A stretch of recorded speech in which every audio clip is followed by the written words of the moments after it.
This episode of the podcast is sponsored by our friends at 13. No surprise there. Our friends at 13 make high quality clothing from hoodies to t-shirts to sweatpants, and they are the reason why I look so jacked. Are you kidding me? Look at the way this t-shirt's cut. It's super comfy, makes me feel good, gives me all the confidence in the world. If you want to pick up some of their awesome clothing, visit their website at thur13en.com.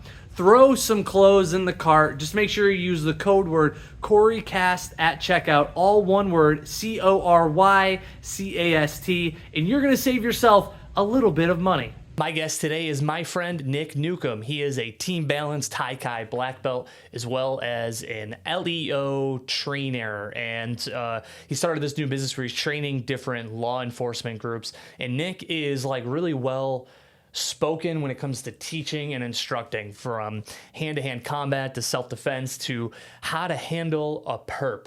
I hope I used that word right. I felt like I needed to have Nick on the podcast after one night him and I were chatting about his career and how he got into law enforcement training and how he started this new business.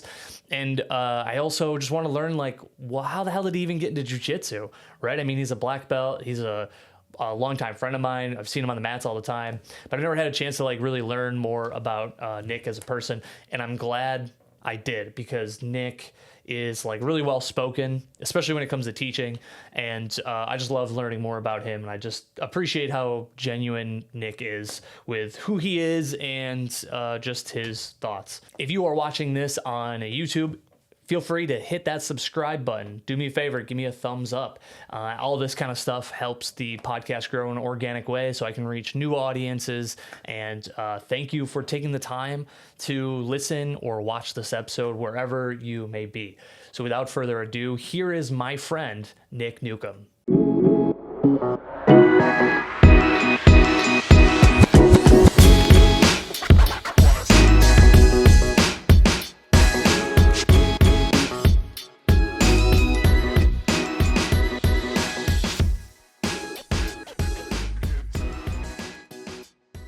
We were like sitting there, we're like, other people do this. Like, what? Like, and like I said, it was a quick turnaround, and none of us had a clue.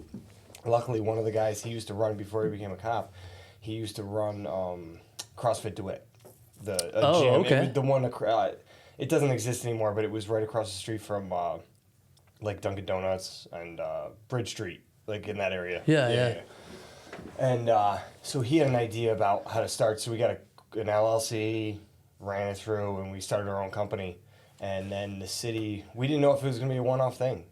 We just... and this all started because... So I started this late. No. I just absolutely. let it run, and now it's going to play right in the middle of when you started, right? So background, this is how you recently started your company. Yeah. Right? Yeah, okay, yeah. so it's like a training... Yeah, it's a... So initially it was just... It's a training thing for... And we did... it was... administration across the city of Syracuse School District asked for it. And so it was just administration. But what you come to realize is in a big school district, we had over the 5 days spread out. You know, certain days might have 25 admin, certain days might have 15. And this was all focused on self-defense? Yeah, it was all... it was based on their ask. It was all, we designed the curriculum for the idea of, it kind of made it almost three-tiered in the sense of best way to keep yourself out of the middle of a bad situation. When you're in the thick of it? Yeah, being in the thick of it, especially if you have to respond. What happens if two students, or what happens if a student is on you? So we built it like that, and that was just, we based it off of the idea of the best way to, and it's not nonviolent in any way because you have to go hands-on, but the best way of redirecting a problem. Like, it was all the techniques are redirecting, because a lot of the stuff we do, we teach now, and I've been an instructor for a while now. Which is funny. It's wild to hear, like, you're just starting your own thing. When I've always known you as the law enforcement, like, training guy. Yeah. And that was, it's probably the best, I can't stress enough how much I like training, but also too how much it benefited me. Oh, interesting. Yeah, in my career, and there was so many happy accidents, and it kind of, I lucked out initially when I first got not first got hired, but when I was working just a regular patrol officer, where a lot of times, and I know this now that I'm becoming a supervisor, where you start to ask around, what are you interested? What do you want to do? Because what you find is. Patrol is very good, but at a certain point in your career, it's just like any other job. You have to get somebody into not extra work, but you find avenues where they're good at it. Yeah, you're just leveraging their good qualities. And for me, initially, it was one of my supervisors just being something like, have you ever thought about, and a lot of times, like it started with firearms, but a lot of times you get lucky. You don't know what's happening. Like, I was a decent shot. And so because I was a decent shot, they were like, hey, have you ever thought about being a firearms instructor? So then that put the bug in you. Right. I feel like after you do, I would imagine being a patrol officer, every night looks like different. Yeah. But when you like take a step away and look at the bigger picture, I bet you it kind of feels redundant, and it almost feels like your body's getting beat up, right? Because you're doing overnights constantly. I mean, the work is fun, but you're... so it's like, why not do something different? Exactly, right? Exactly. So I lucked out, and there's certain guys that don't... like, I was never a natural... I never found myself to be like a natural, like, open talker. I'm not the type of person to walk into a room and just start talking and stuff like that. So I didn't assume I was any kind of a natural talker or instructor. But the state makes you do a 2-week, what they call an instructor course. And I think it's formatted good enough. I think it's formatted well in the sense that by the time I got done with the 2 weeks, I could easily, not necessarily like the easiest part. Like if someone handed me something to teach, I could probably do 50 minutes right then. And as long as it had some kind of guidelines and some rails. I never had to really kind of laser focus on initially. I never had to laser focus. How long ago was this when you were doing the training? I always have to backtrack. I was a regular instructor first. So I think if I'm guessing correctly, based on the time, I became a firearms instructor in 2012. So I think, So I think I became I got the instructor cred, the regular instructor cred, because in New York State, for you to then be a firearms instructor or a defensive tactics instructor or any kind of instructor, you have to go and take their instructor course first. Are they all 2-week long courses? So usually, it's like a good example, the 9 times out of 10, yes. You could be, there's certain things like they call it a mental health instructor, but that's more like that's like if I were 4 days, that's 4 days. And so what they do is there's all these like cool different like exactly sectors you can do. And firearms is 2 weeks, defensive tactics is 2 weeks. Being a physical, they call it a physical trainer, but really with a physical trainer is a lot of physical trainers get that's 1 week long, but you really only do PT related stuff in the academy. So you could teach in the academy, but you have to, every morning at the academy, we always did, most academies do it like this, most that I've dealt with, you wake up early and you do your physical training in the morning, then you shower up and you take class. You do the rest of the class for the right day. But PT's the only one in a while that I took that it was 1 week. Usually it's a 2-week course. So now, after you've like done these, do you still need those like a plan when you teach? Now what usually happens is when all this stuff when you first start teaching in law enforcement, a lot of times there's already a curriculum set. Now, this is why I really like, and jiu-jitsu was another benefit, but a reason I really like defensive tactics is there's a set curriculum, but a lot of times the instructors will get together and be like, hey, let's go over the curriculum one more time. Is there an add-on we need? Maybe show another take. That we're always is there something that we can take away and tweak? And We usually try to show everything. We'll give them a taste of everything. And what is this like all a mix of? Is it like Krav Maga? Yeah, so judo, actually it's more So they changed the curriculum overhaul. The curriculum got changed, defensive tactics, while I was already on the job. So I had become a defensive tactics instructor with the old curriculum, and the old curriculum was, and I'm not picking on it. Old curriculum was a lot of capoeira. Yeah, well, it was like A lot of spinning. No. Yeah. So it was a lot of strike-based stuff. And like the good example back then, when you were getting somebody into custody, anything like that, it was strike-based. If I had to open, if you were clamming your hands up, we were taught like a rib strike, because then it draws the elbow out. Yeah, exactly. Gotcha. So they changed the curriculum in 2015 to be more like grappling. It is sense. like if you looked at it and like you're a brown belt. I'm telling you right now, if I handed you the curriculum and walked you through the stuff, you would take to it. Is it like a lot of Gracie self-defense on it? It's a lot. Yeah. It's a lot, and they changed the name. Like the big transition point when you get someone to the ground is knee on top. It's knee on belly in jiu-jitsu. Oh, it's knee on top, right?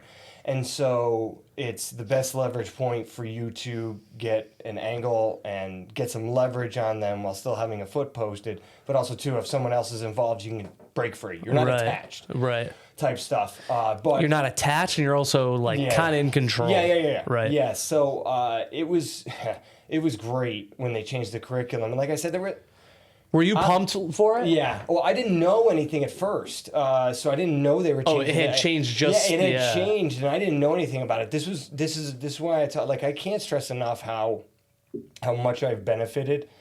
Like, if I didn't start taking jiu-jitsu, I would have a much different police career. And it's not just my ability. Like, jiu-jitsu helps with all the work you do as a police officer. But this is an honest to God true story. I went to I was working nights. I went to a 12 o'clock class, and it was a Thursday. It was either Thursday or Friday, but I'm pretty sure it's a Thursday.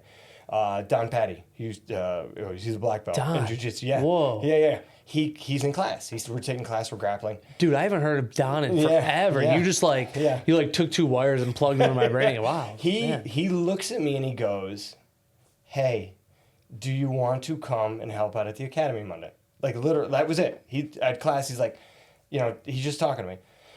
And I go, "Yeah, that'd be great." I go, "Is there anything, like, obviously I'm not working at the academy, so I would need to get approval for it." And he goes, "I'll send you," he goes, "write down your email. I'll send you a memo asking for your help."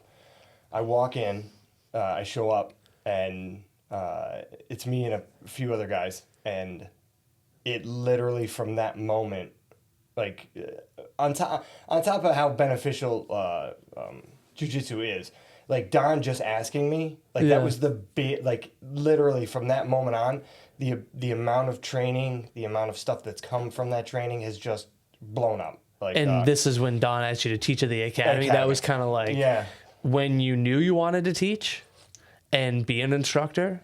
Well, or that's when you knew you loved jiu-jitsu?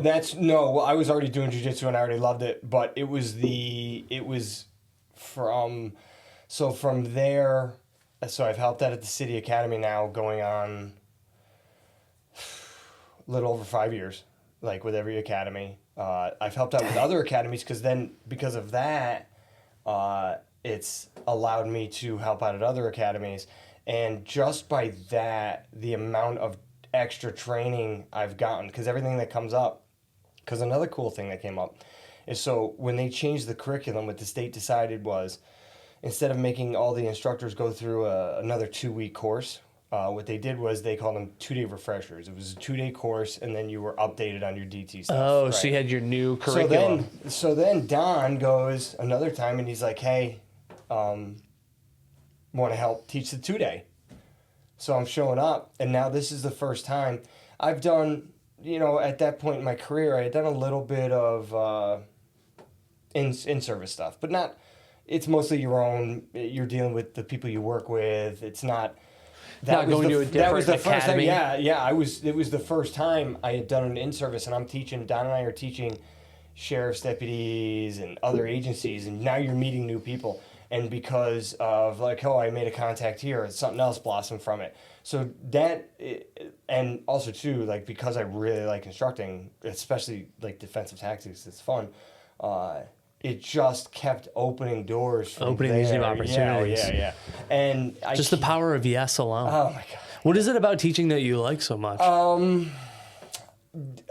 It's hard to describe at first because you don't always get this, but I do, like, it's not tangible sometimes. Like, you feel like you're not reaching people sometimes. You feel like you try to stress to them, especially with some of defensive tactics. 'Cause, not only do I believe in it, but the idea of you try to tell these guys, especially when you're dealing with recruits, hey, this is a tough job. You want to do everything you can to kind of put yourself in a spot where you're as functional and safe at the same time. And it's not just safe for the person you're arresting, and I don't mean that, like, obviously injuries happen, but I tell them all the time, there's never been a time where I've been in kind of an arrest situation where you're sore after. And it's almost like because of jiu-jitsu, because of the amount of grappling that goes on in jiu-jitsu, your body builds up calluses. And I tell them all the time, I'm like, I think you'll elongate your career. You're like, you're going to have the hurt, but no injuries type stuff. But just by doing jiu-jitsu, you're gonna. Yeah. So, but for me, instructing wise, it was those. You just can feel it sometimes, where even if they don't say it, like you're not gonna get, like, people at the end of courses will always say thank you. The instruction was great. It's not that. It's Watching you walk the growth. over and you're helping somebody, and you start to do something, and they're not getting it, and then you help again, and they get it. And there is a part of you that realizes, I taught that day. You taught it. Like, you taught it in the sense of, hey, you helped, like, someone. Passing on the knowledge, no different than, like, the first time you hit a move in jiu-jitsu and you remember the instructor and who you're showed like, it to you. Yeah. That's you right. remember, and I That's say it to a lot of younger guys when we're grappling in class and stuff like that. I tell them all the time, I'm like, you're not going to get this for a while. And I'm not, like, trying to be like, this is some special secret knowledge. Right. Because it's force on force, and everybody's going 100%, it's not going to look smooth at first. And then your body's going to pick it up, and you're going to remember when that instructor showed you that. You're going to remember when that instructor said that. And then because the body and mind connected. Yeah. So that's one of the, and also too, in all the academies I work, we call them like stress drills or stuff like that. But it's the regular thing a lot of everybody does. They might call it something different, where you're like, hey, we're going to do this drill. And they kind of screw it up. And you tell them right off the bat, and you're like, you were supposed to screw it up. And I don't mean that in a negative way. It's like, this is the first time you've done it. Yeah, right. And then by the end of the academy, there were quite a few. We just finished an academy. There were quite a few people that we were all sitting around. And I remember, because we get together and we talk, and we're like, hey, what do we need to focus on and stuff like this. And there was quite a few of them where I was like, man, did you see impressed? Like that? Yeah, it was like, these people are really busting their butts. Yeah. And that growth, seeing somebody like go from nothing to a patrol officer, or like in the jiu-jitsu sense, seeing someone go from white to blue to purple. Yeah. It's always cool to see the growth, and I don't know, that's always been my favorite thing about teaching, is just like being able to see someone on day one, because we see a lot of people on day one who never stay more than a week, right? But once they break through and they start getting their reps in, their rounds in, you get to help them be a part of their growth, which is always something I've loved tremendously. And I think the hardest thing for me, you can kind of lose perspective on your own growth. Yeah. And when you see someone do something exactly how you used to do it, you're like, all right, I have improved. I have done this. I have blank. So it's Do you feel like coaching though helps you? Helps your jiu-jitsu? Oh yeah. I can't. There is no, and I tell the guys all the time, because you try to make it as plain as possible so they know exactly. We're like, all the instructors train, but all the instructors, like, when we're doing these moves, like, do you see, like, not injured, but how much discomfort I'm in when I'm doing it, or how much stuff you can kind of, hey, we know how it's supposed to feel. We know how to push it. And that's the best. That's why I think I've really gravitated to it, because there is so much direct feedback. I mean, you just it's a direct feedback thing. And this doesn't, and also on top of the fact that some of the guys I train with are just incredible guys. Like I already mentioned Don, but I work with so many incredible guys that are trainers that really bust their butt. There is a team camaraderie thing that we all have to lean on each other, because there are times it is difficult when you're spending 8 hours on the mats, just you're sweating, you're working, your stuff like that. It's a long day, so you need to rely on each other sometimes, kind of pick each other up, or even if it's something like, and I another thing about teaching, there's always when we tell them, we're like, look how many reps we get. Like, we're teaching this to you guys. We're getting these reps. Yeah, right. Where that's a direct thing I can tell them. I'm like, guys, it looks smooth when we do it, because we're doing it all the time. Right. I go, this is a perishable And skill. we've been doing it for a long time. Yeah. And you just became a patrol officer last week. Yeah. So that's also another piece. It's like, it's not only, but I've also been dedicated to this craft, to this the training, and for so long. And you're seeing the end result, and you've just been here for a few weeks. It's like the knowledge base is on two different scales, but when you vocalize, it helps internalize that technique a little bit. So like when I'm teaching Muay Thai, I'm teaching it, but I'm also talking about it. I'm doing the motions, and they get to see everything. And I don't know, coaching helps tremendously with your game. That helps, like, I feel like, elevate your martial art game. So I can only imagine what it does, like when it's self-defense and patrol officers. It does lend itself to the idea of, I hope you can impart some wisdom, and the idea of, I tell them this all the time. I go, guys, like, everything we teach, technically everything you have in this world is perishable skill. Like, it'll go away if you don't use it. So we're like, even riding a bike. Well, that's right. I haven't got, last bike I had got crushed. My shed, all of my last, the shed crushed the seat. So I think I can still do it. Yeah. But the reason it's so fresh in our heads is not only the extra training I get when I do jiu-jitsu, because one does feed into the other, but we're just repping all the time, because they'll ask to be like, how do you remember this? How do you remember that? And I'm like, guys, we're just constantly, we're like, you're a patrol, but I used to be a patrol officer. I know how this goes. I know how many reps you need. And a patrol officer, once they're on the road, they're on the road. There's no like, we're going to do this training once a week. Yeah. You come back here and meet me for... No, because that's the problem. Like anything else, work comes first. Like every time, it's a big thing where I work, no matter what, when people put in stuff, it's always, I used to have it, I've switched offices, but I used to have something that said, patrol comes first. And ultimately what it comes down to is, I can't take somebody off the road. Right, to train. Because they have to be on the road. Right. So that means they should all just do jiu-jitsu. Yeah. Every police officer. Yeah, I feel like my uncle, for the longest time, I've been trying to get him into doing jiu-jitsu. He's a officer for Suigo, so if I tell him that you're doing this, he might listen to this episode. So Uncle Mario, for sure, do some jiu-jitsu. It's like the best thing you could do. And like anything else, it's showing up to class, and you don't need to put an hour into the open mat. But 2, 3, 4... you got to put an hour. Put an hour in. It's no different. You and I have the same mentality. You actually get better if you consistently push your body. Dude, I wish I could still do 5 days a week. When you get a family, and I miss the days when I could do 5 days a week. But now it's like, I could go Tuesday to Steve's class. That's the only class I can like take and get reps in. And then when I'm there, I'm like, I'm not leaving before this hour. Maybe I'll leave 50 if my body's feeling sore. But I'm like, I don't get to train much, so I want to be here this full hour. Same with like Shark Tank. I'm like, I want to be here present for the whole time, because I want to get those reps in. I don't have the opportunity anymore to train as much as we used to. It's like anything else. This is the way I look at it. It's easy for me to do 10 minutes in the open mat. Easy. Right. It's easy. Right. Anybody can do that.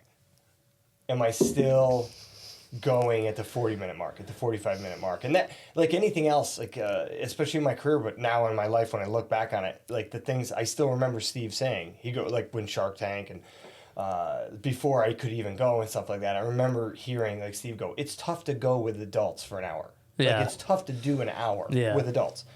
But if you show up and you're able to your body is literally under stress, figuring out how to work when it has nothing in its gas tank. Yeah. And that's it's literally I can't stress this enough, and we say it all the time. All the instructors I work with train. And all the instructors train jiu-jitsu? Yeah, all the or instructors do train. some martial art? Well, no, they all some of them might dabble in a few different ones, but they all at least do jiu-jitsu That's at least cool. once or twice a week. Damn, that's awesome. And even the best part, because we have a morning session, afternoon session in the academy, the instructors grapple at lunch. So what, dude? This sounds like a great place awesome. to work, it's dude. Great. I literally, Damn. like, you could just, Damn. I'm telling you, like, you got prop guns on you. You're trying to grapple and see who could like disarm the other one. Well, we're all a little older now, so we try to keep it to it. Like we have to teach the afternoon. Yeah. But it's the jiu-jitsu is really and I hate to say the only thing, obviously, because I'm sure if you did 40 minutes of round timing boxing or Muay Thai or something like that, your gas tank's empty. It's a different kind of cardio. Yeah. Though. It's like comparing swimming and bicycling. It's and cycling. It's like. They're definitely a cardio aspect, but an hour jiu-jitsu is vastly different than like an hour on the bags with Thai. It's a weird kind of cardio. Yeah, it's and I can't. It's in my opinion because of the nature of our work, where you always pretty much have to be in some kind of hands-on form. Yep. That there's nothing that mimics actually open roll grappling. Yeah, right. Like it's a direct, my opinion, it's a direct correlation, open roll grappling, to the type of work that a police officer does. Something that a police officer has to do. Where you have to figure out how to, while you're tired, move your body right, manipulate their body. Next family event, I'm going to try to have my uncle take me down. Yeah. I never thought of this. Go ahead, take me down. I can't stress it enough. It's easier to try to get someone in an arm bar than it is to get their hands behind their back in that positioning to then go to handcuff them. You have to have control over both arms. Damn. It's not one arm, it's two. Right. So when you grapple, sometimes that's why you put my hands behind my back. Yeah. Well, it's normal. I do it all the time. But it's I have over the years some of the tactics when I first started learning the new curriculum, I did try a few in the room. During open mat to see if you can get somebody to a tap. Interesting. Wrist lock them? Well, yeah. So you can. Yeah, I don't. I don't want to be a pariah. But there was a few of them. One, I still remember the one working, but they're kind of, I call them like goon moves. Right. You're gooning somebody. Yeah. But on the mat's different than like trying to control a situation on the streets. Vastly different. Yeah, right? yeah. It's like you're going like if it's a fight, you're 100%. You're moving. You're gonna. I mean, we don't. Strikes are definitely not eliminated. Like I said, they're in the curriculum, but we try to stress the idea of delivering a strike is no different than doing any of the moves we taught. You're delivering it to get a response, to take control of that response. Right. Interesting. As opposed to, I'm going to throw 5 haymakers and the person's going to either get knocked out or quit. And just be like, I don't want to take another punch, I'm done. Type situation. So it's always, if you deliver a strike, deliver it in a good spot. So when you get the response off the strike, then you can transition to something else. Not saying you can't do 2 or 3 or 4 or 5 strikes. I'm not saying that, but you want the strikes to be, we call it, a good way to think about the way we talk about the curriculum is it's all connective tissue. From the first thing we teach you to the last thing we teach you is kind of an alphabet, and any of those letters can be used together to get custody. So it's connective tissue. So it's, you're basically moving from I can do this to this spot to this spot to this spot to this spot. And like anything, you don't have to move directly to that spot. You don't have to go to these steps. But any of those spots are connected with each other. Yeah, they work together. So that's a big thing because, like I said, when the first curriculum, the first police officer, and they did the best they could when they created it. I don't even know when they created it. So I'm going to guess late 60s, early 70s, if I'm guessing. And didn't get changed 2015. It didn't, yeah. That's crazy, It's like anything else. So that was another thing that when they changed it, I'm like, all right, I really felt like it was important to try to really learn it. I'm like, the state's deciding this is good stuff. I already take jiu-jitsu, and then let's roll with it, type stuff. So how did you get into jiu-jitsu anyways? So I wrestled. I wrestled in high school, so I always kind of had that bug.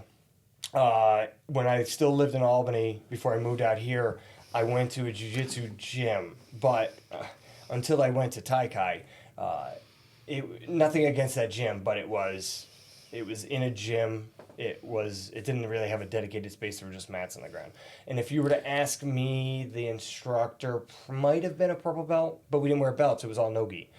But also too, it was free form. It was not as structured. It wasn't structured. Yeah. It wasn't structured. Like a good example, like the first time I did it for a little under a year, and so then I moved here for the job. And actually, my oldest daughter, we were looking for something for her to do, and my wife got recommended Tai Kai. Oh. Yeah. So we brought Isabella in, signed her up. So they had, when I was there, I can't remember who asked, if it was Ken or somebody else, hey, have you ever done this before? I said I did, but I didn't, it wasn't, they thought I was just, maybe, like, I would assume the same thing. But they make jokes about it now. They thought I was either like lazy or I actually couldn't. My wife and I had 2 different shifts, so I would get Isabel to class, and my youngest was 4 years younger than Isabel. So once class was done, I had to race them home, get them bathed, get them ready. Yeah, yep. so I couldn't go to class anyway. It wasn't about. It wasn't. It was timing. It was you being a good dad. Yeah. So right. So I can't remember now. So I joined in fall of 2012. So, but that was on a. I did one tournament when I was training at Albany, and I did one tournament. But back then, like there were no, like it was literally like Nagas did stuff, but they didn't do it anywhere near New York. Like I had to drive to Connecticut for the tournament. Oh wow! And I did okay in the one bracket, but it was all I was just wrestling. And I didn't. This was before you put a gi on, too. Yeah. And I had felt like I didn't do well in the other bracket. Like it was like one of those weird things that it shouldn't, but sometimes when you compete, you felt like you didn't compete right. And then it was this nugget in the back of my head. Like, man, blah, blah. So then you stopped training for like a while. I stopped training for a while. So I joined Tai Kai in 2012, and the years I'm describing might have been 2001. So we're at least a decade between. A decade between, dude? Yeah. Oh, what did it feel like when you got back on the mats for the first time? So before I even got back on the mat, Isabel's there, and we get something. My parents, because I was living at my parents' house at the time, I was finishing up college, Naga would send the mailers. Naga sends this mailer saying they're going to be at Siena College, which is 10 minutes from my parents' house. So I go, you know what? If I never train again, give it to college train, I'm going to go to the tournament. I'll just go to this. I go to the tournament. The Tai Kai guys are there. And they're like, what are you doing? And they saw me grappling. I'm not in class. Yeah. And the reason I did it was because not only was I like, man, a tournament's close, but that old tournament was sticking in my head. I'm like, you didn't do well. Like, I was really upset with myself. So I go and I win. I only had 2 matches. It wasn't like I was killing myself. But I didn't know any. But for 10 years, bro, you 10 years you took off. So, you just step on the mat and you're like, I got gold in my division. I used my wrestling skills. I took the guy down, and I think I won 2-0, something like that. They saw me, so I come back in, and they're like, hey, come on in. So finally, I sit down with my wife in this interim period. This is 2012, and I go, could we make it work financially, all this kind of stuff? She's like, I think we can. And I had just not changed shifts, but I went from days to evenings. I was working evenings, and it's changed a few times. We used to work 10s, now it's 12s and 8s and stuff like that. So it's but I looked and I go, all right, I should at least talk to him. I should at least talk. So I sat down and I talked to him, and they're like, hey, Isabel's already here. You would just put you on the family plan and you come in. And then I just joined off that. Dang, dude. Yeah. And then when you stepped back on the mats and started doing class, were you like surprised because the structure was vastly different? Oh, yeah. I mean, it was a giant, like... Do you remember who your first class was with? Yeah. I had to go to I signed up in the middle of the week, and the first class I could make it to where I wasn't working was the Friday night class, and that was when Joe Roach taught it, but Joe Roach was off that night, and Ben Tellini taught it. Oh, I remember this. Yeah. I remember this because Ken gave me a heads up that I was coming. Because for some reason, I took Isabel to class that week, and he goes, when are you going to class? And I'm like, I think I can make Friday's class. So when I walked in, he was like, hey, dude, you must be Nick. That's sick. Yeah.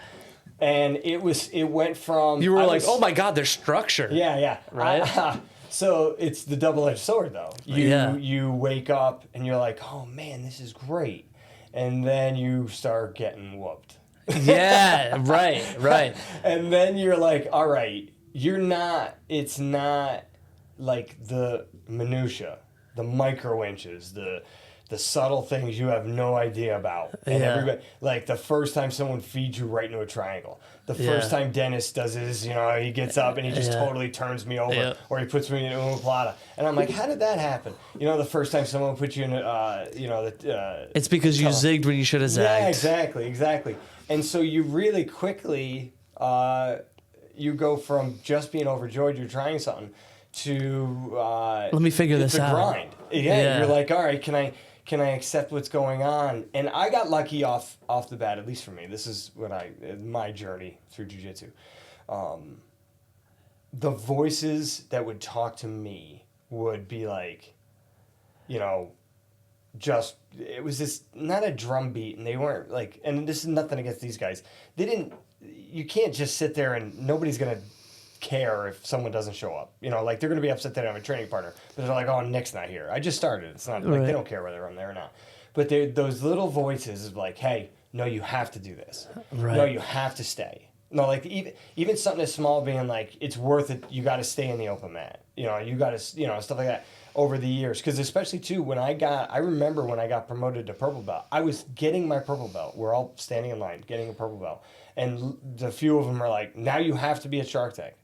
Like, it wasn't like, hey, go to Shark Tank if you can. No. Yeah. It was like, I still kind of had a feeling that Shark Tank was a mandatory thing. Mm-hmm. Like that you were like, these guys, and especially too, you just respect these guys so much because it's not, jiu-jitsu is not really humbling, but like, it's humbling in a good way in the sense of when someone does something to you, they got there a particular way.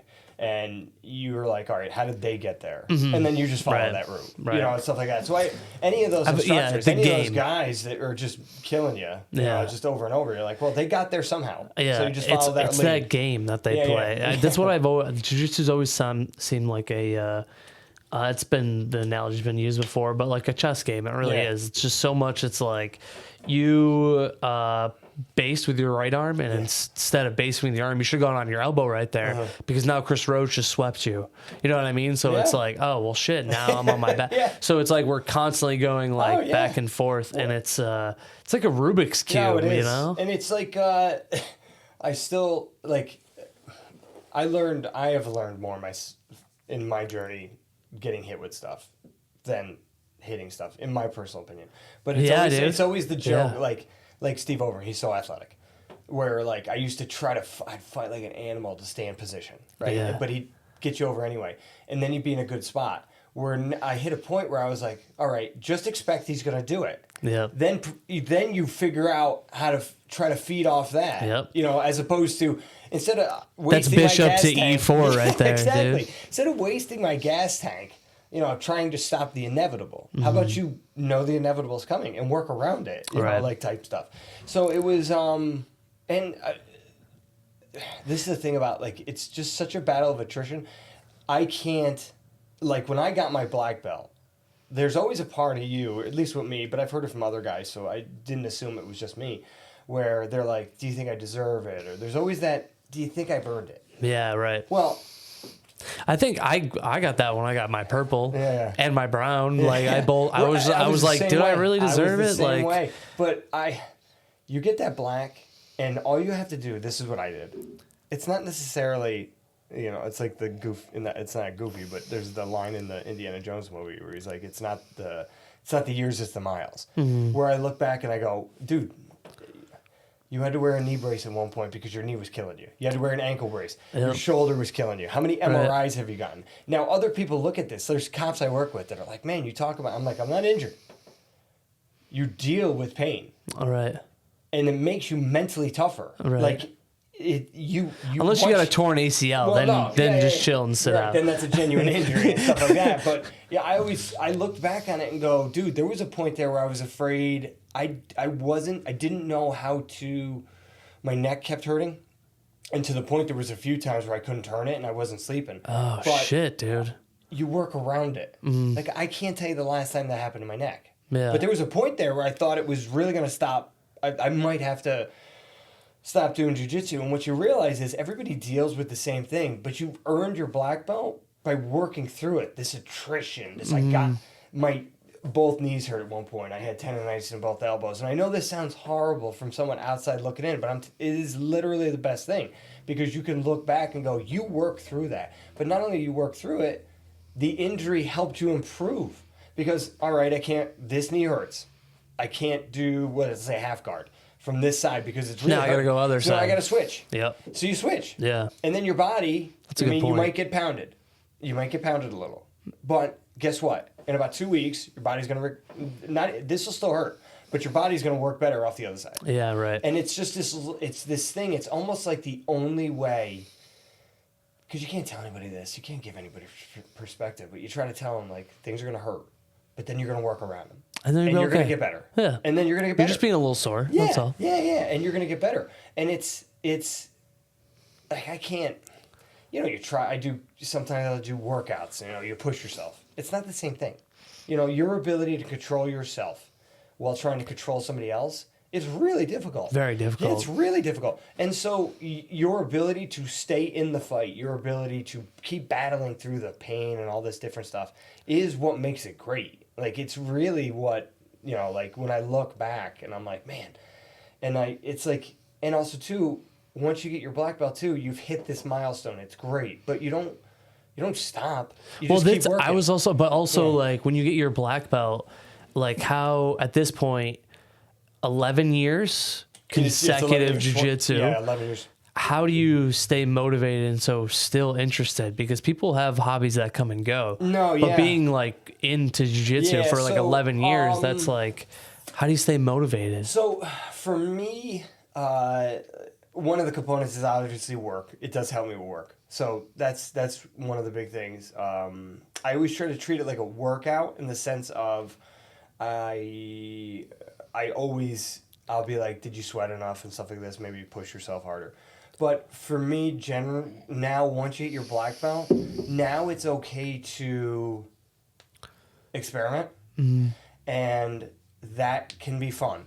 Where you're like, it's hard to I'm not scared of getting tapped because I'm not afraid. I know for a fact I'll know how to protect myself. But when you're a blue belt, there's a fear of getting caught in something because you're gonna there's the pain. Right. Now, if you get caught, you were trying there's no fear. Like, how to. By the time you hit the point where you got a black belt, it's almost freeing in a sense that you can work and develop the skill without any of the negatives that existed in your head up until the black belt. Like, until you get your black belt, you just feel like you're like, I don't want to hurt my knee. God, I don't want to hurt my knee. I might be out 6 months. How am I going to get my brown belt then? Now you've hit your black belt. Now I'm like, I'll work around it. It's okay. You know how to protect yourself. And a lot of times, too, if someone who's really good or something like that grabs onto something, you're like, no harm, no foul. I put my, what did I do to put myself in that spot? So how you stay motivated is just the fact that now you got black belt, you see it as like a whole new world, a whole new approach to how you look at jiu-jitsu.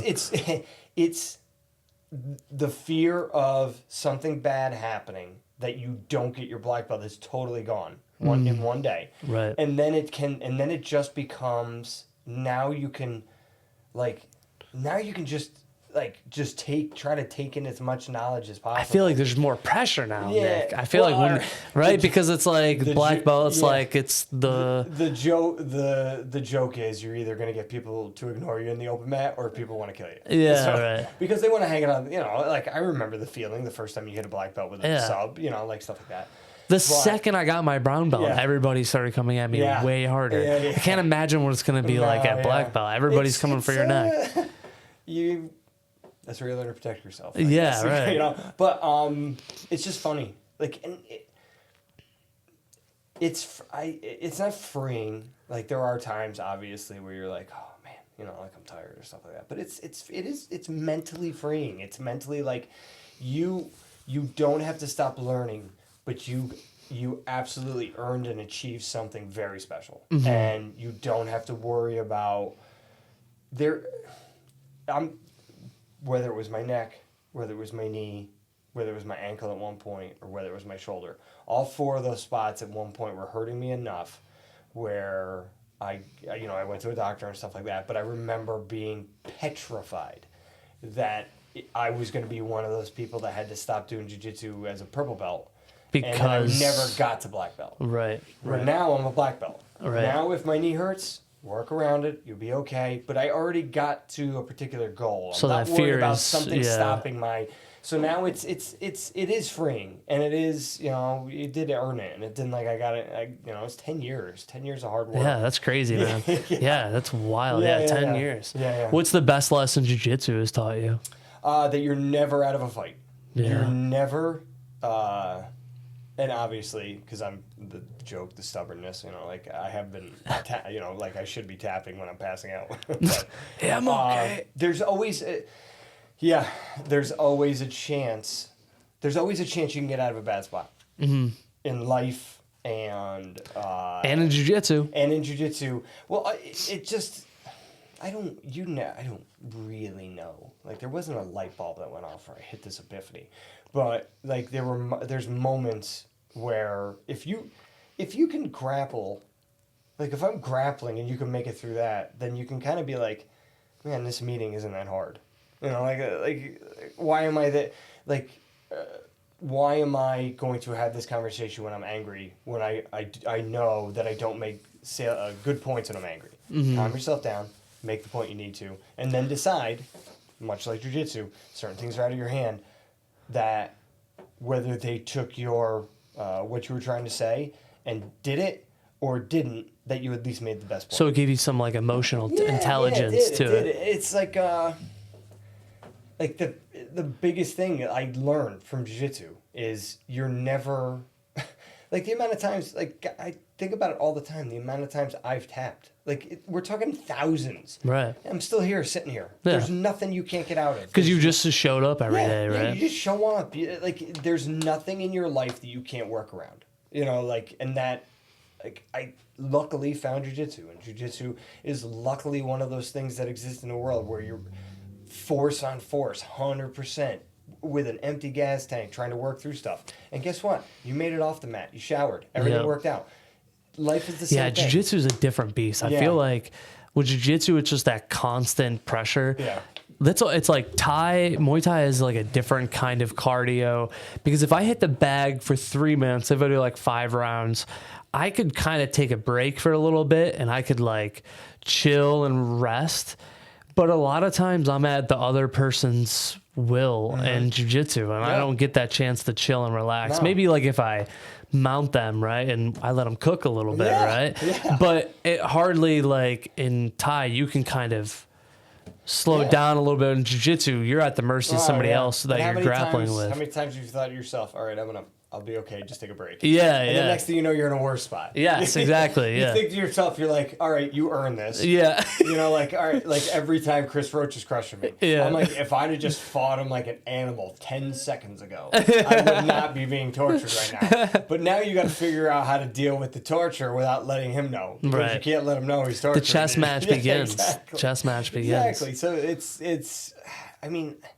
the net benefit is, it's almost, in my life, it's almost too much to really try to wrap my head around. It's something. Like even from your career, there's not many people who jiu-jitsu is also wrapped so heavily in their career too.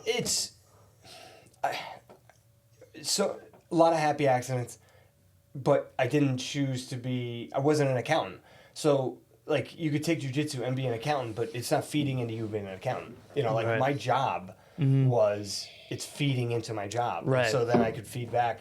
And it really was just incredible. And just all the different stuff that came from work stuff. And the amount of guys that you meet from work and stuff like that. And getting to, like, go to different places. Oh, yeah. So that's, that's even, it's great. And there is a kind of a camaraderie brotherhood. I went to this training in Albany, and some of the guys, do train. And so not only did I go, there's a school I went to when I was visiting Albany to train at night, but some of the guys we grappled at this training, like, 'cause yeah. So it was like, it's like this weird brotherhood, and we all treat each other like we knew each other, but we hardly knew each other type stuff. Do you ever travel and go check out jiu-jitsu gyms? Yes. It's nice. I feel like whenever you go, people are usually pretty friendly. I got lucky last year. I had to do, actually it was this year, we're not out of 2023 yet. I got to go to Oniana Jiu-Jitsu. Yeah. And he was great, and he was really welcoming, and he let me in.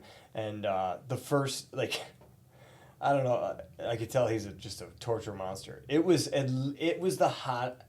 I can't describe to you how hot it was. Okay. Oh, it was some hot jiu-jitsu. Like he's sitting there, and I'm like 90 degrees in the mat and room. You can't just tell them like, oh my god, like it feels like I'm grappling you inside of an oven. Like, okay, I'm gonna. But what surprises me is the vast difference in gyms. When I went to. It was that place in Pennsylvania that's a big skiing town. I forget the name of it. It escapes me. I was surprised the jiu-jitsu gym was just like you had said. It was like in a room that had mirrors and the guy rolled the mats out. But then I went to a place with Spooches in Canada, Toronto. I forget. That was a great place. It was like this giant warehouse. They had a giant jiu-jitsu mat, a boxing ring, a bag room, and a weight room. And they had 12 lockers and all with individual showers. Right. And it's just wild to see the vast difference in space. But everybody's always been really cool.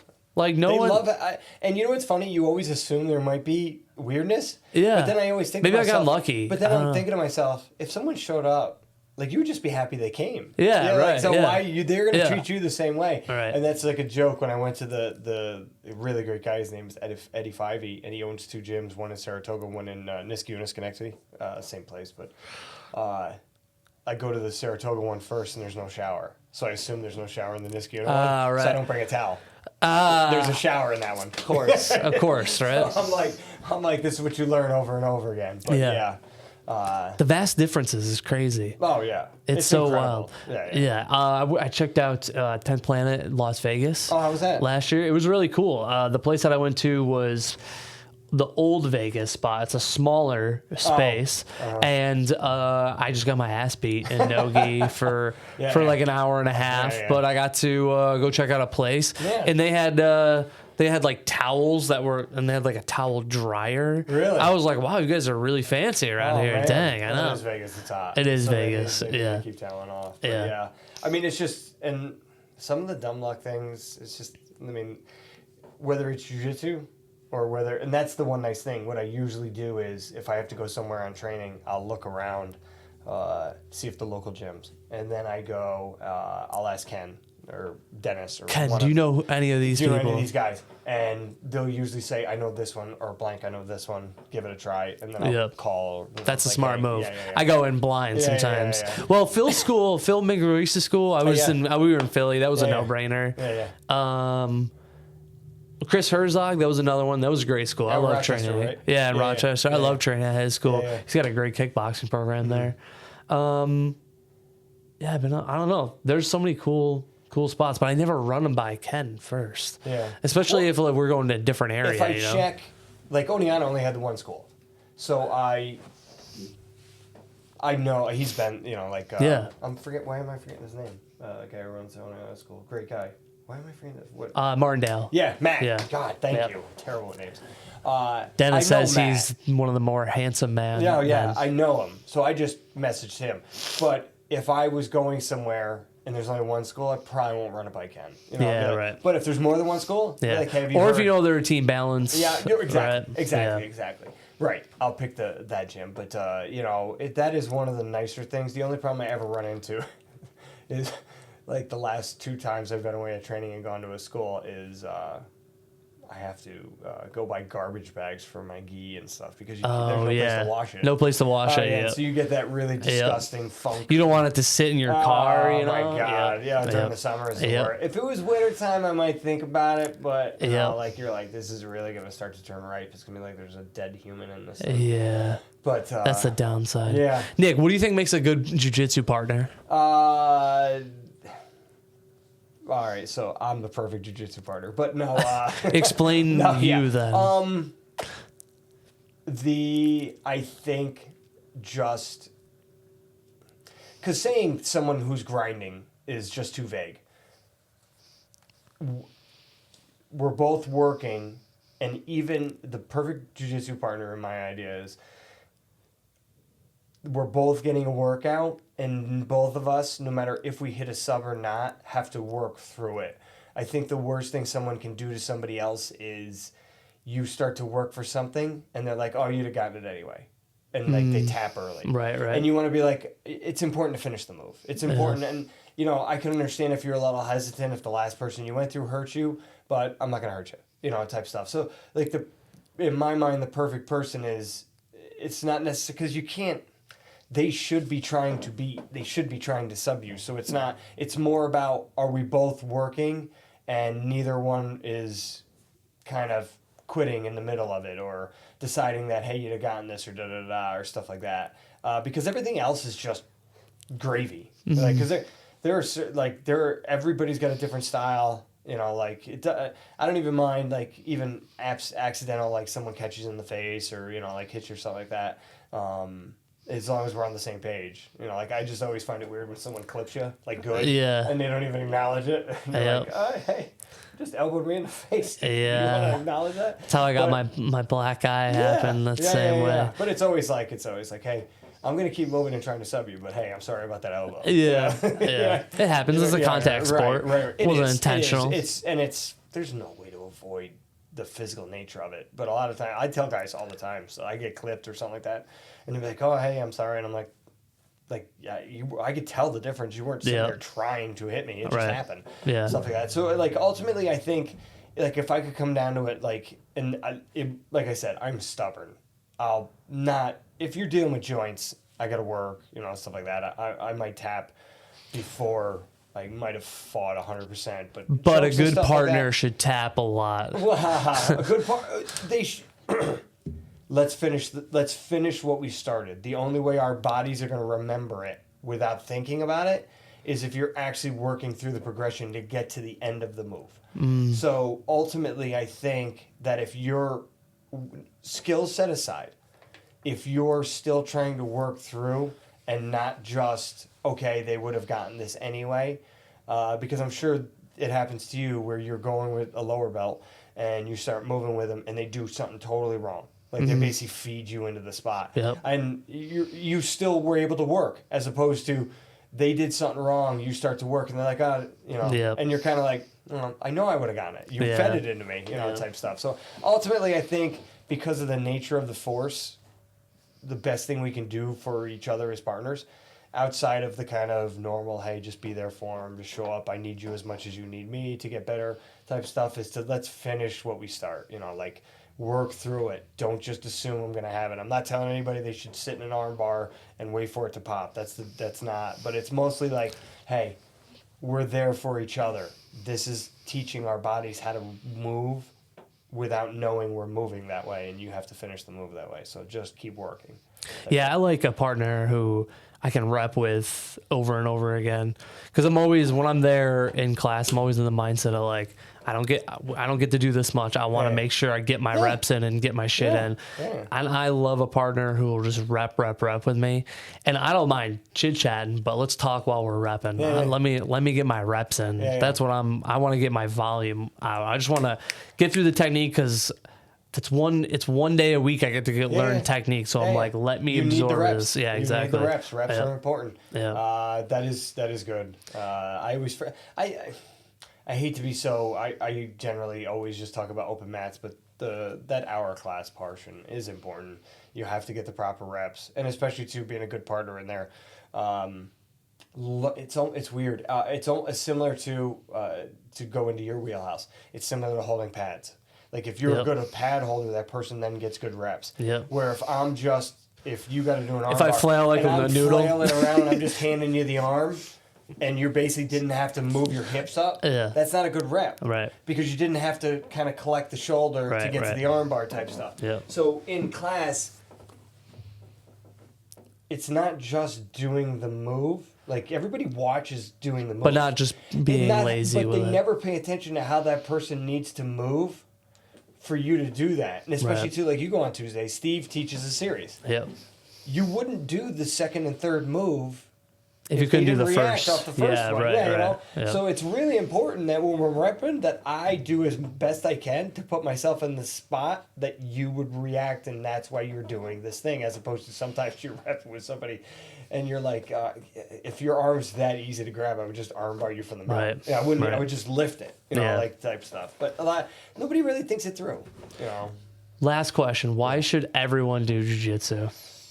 Because there's nothing that I have found in this world that gives you the ability to work through problems at the same time, like the ability to work through physical problems at the same time as you're getting a workout. You can grab kettlebells, you can climb ropes, you can do all that stuff. You're basically doing one singular thing when you're doing any of those workouts. Jiu-jitsu makes you physically work through doing something to another human at the same time you're emptying your gas tank and you're getting a workout. And your mental. You're You're exhausting your mental. If someone set up a workout for you, they have it set up, it's on the wall, you're looking at the workout, you don't have to do much thinking. You're just doing the workout. Now picture having to do that workout, but the weights are fighting against you. Right. Actually physically fighting, not just being weights. Right. Jiu-jitsu is the only thing I've found that does that. Yeah. It's the only thing that exists in this world that... And it's the best cardio. It's so much fun. I don't want to run. I don't want to run, Nick. Let me do an hour of rounds. It's the best workout, and it's so much easier to do. I'd much rather... There are times where I'm just like, all right, I'm just going to go to the open mat. I know I'm going to sweat, and it stops me from having to do this, like lifting go for or a run, stuff like exactly. That. Yeah, that stuff's fun. Dude, after a Shark Tank, I'm physically and mentally done. Nothing's bothering me the rest of that day. No. You can't relax better. Yeah. You can't spike my emotions after a Shark Tank after I got an hour of my ass beat. I am so mellow. I'm mentally done and physically done, totally dude. agree, Cory. I like Shark. Sometimes it's like this self-defeat. Like they'll be, you want to do something today, or hey, blah, blah, blah, or hey, the kids want to, da, da, da. And I'm like, yes, we can. Yeah, we'll do whatever. But then I'm like, we'll go to the park, and I'll just be like, man, I hope these kids don't run around a lot. Yeah. Like, you don't want to tell them that, but you're like, oh man. You're on the field, ready to play catch, and you're like hard. Yeah, exactly. Falling asleep. Exactly. Well, it affects everything else. Now I'm the official old man. I go to bed early. I do all that stuff. So yeah. Well, shit, dude. Thanks for doing this. No, I appreciate it was great. it. Yeah, hell yeah. It was great. Yeah. I had a great time. It wasn't so bad, all right? No, I don't mind talking about myself. A whole hour. Well, thanks, dude. I appreciate problem. you. Yeah, You appreciate take care, it, brother. man. Heck yeah.